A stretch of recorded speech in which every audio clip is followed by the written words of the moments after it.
Hello, and welcome to our piano lesson. Today, I want to talk about inventions, and we're going to go a little bit more in detail with the theory and how understanding the theory behind it can help us decide on how we want to perform it. It's going to be a little more about performance as well as integrating theory into the performance. So how inventions are written are based off of motives. So we have motive A and motive B in this first invention by Jean-Sébastien Bach. The first motive, A, is...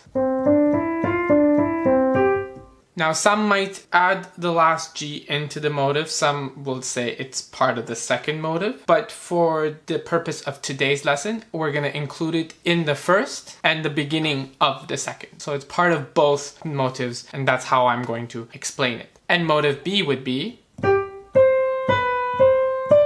If you can see here, motive B usually is happening with motive A, and the first time that you'll see it is...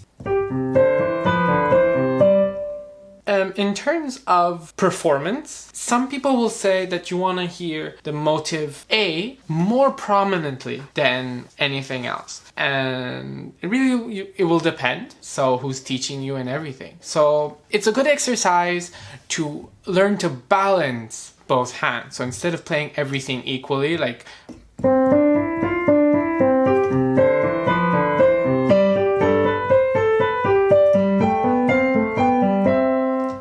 you want to put more emphasis on one hand than the other one. So you have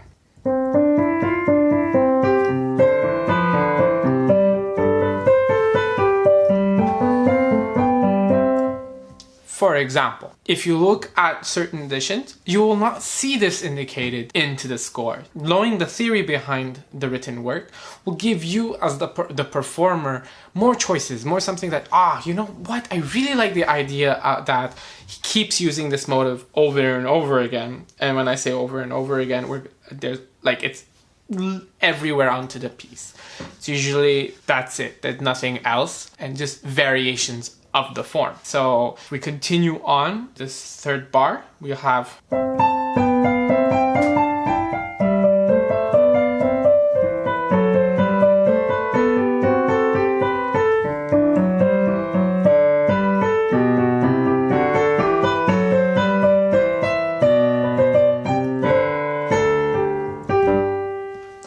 Essentially, what's going on mostly throughout here is motive A on the right hand being brought back over and over again. So,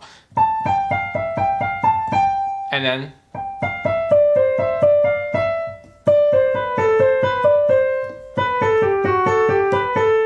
the left hand.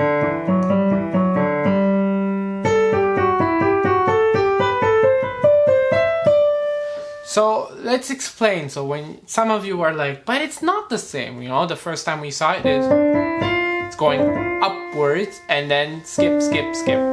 Skip down, up, skip down, right? So generally a motive, what you could do is either invert it. So when you invert it, you play the opposite. So we were going up, we're gonna go down. And then it was, so we went up, down, down. So down, up, up.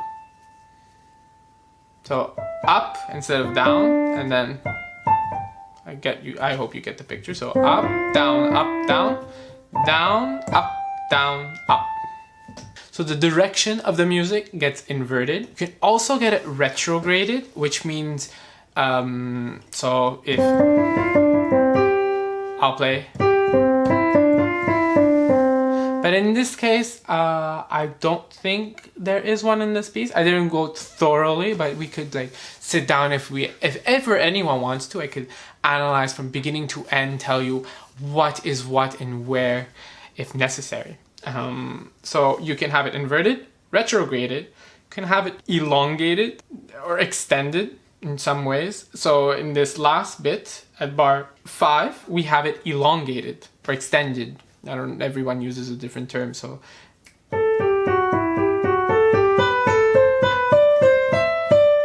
So the second half of the motive, some people will break it down. They'll say this is part 1 and then will be part 2 of the motive. So part 2 of the motive is extended. So instead of just, we went more and more and more and more. And then a cadence and ending to the whole thing. You have a choice. So remember how before I said there was a motive B? So this motive B, maybe you'll be like, I enjoy this motive B more than motive A. Well, just as much. So I don't want to drown it,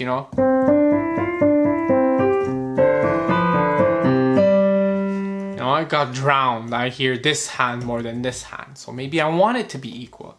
Now, don't forget, this piece was originally written for a harpsichord. And harpsichords, there is no dynamics. When you're playing on a harpsichord, everything is equal. Nothing changes. It's difficult to change the notes, the dynamics of the notes. But that's why we're learning the theory. That's why we're trying to understand what we want. Like if you want to advance, you want to put your own touch when you're performing, or else everyone's going to sound the same. And remember, because there was no dynamics on the harpsichord, Bach didn't really include them as well as the ornaments. I have not played any of the ornaments while I'm playing the motives, but if you study Baroque style specifically, I'm sure you could add more ornaments everywhere, like all over the place, but that would be exaggerated. So the one I have here in front of us has a bit of ornaments, and it's really nice. It really embellishes. So of course, use them, learn them. So if you don't know what the different ornaments are, so quickly, this first one is I believe a Mordent. So you play top and end on the note where the squiggly line is on. If you have a slash on the note, as we have on bar 5, then you play the note and below, and you come back as quickly as you can. That would be it for motives in invention and thing. So you would try to play the whole thing, try to learn hands separately, because it's really demanding. It's a lot more difficult than just playing a melody and a harmony, and it's just like a...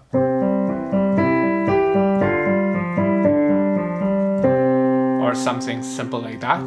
It's a little more intricate, so it gives it a little challenge. Like for example, Invention Number Two is something I personally like, and because it's a little more melodious, in my opinion. So if you want to dive into detail of the theory and everything behind it, if you want to become a little geek like I am, then it becomes like, ooh, and you're just excited as you play and as you understand. So then it becomes more difficult. Where do I want my audience to pay attention to? And of course, there's 15 inventions. Each and every one is interesting, and they're all 2 parts. So it's 2 voices. It practices your hand coordination. It's really well. And then if you want to up the step, you'll go to Sinfonia. And if you want to up the step even more, it's going to be Preludes and Fugues, which will be one of our topics. So I won't be covering Sinfonias, but I will be covering Preludes and Fugues some other lesson. So thanks for listening, and I hope to see you sometime soon. Bye.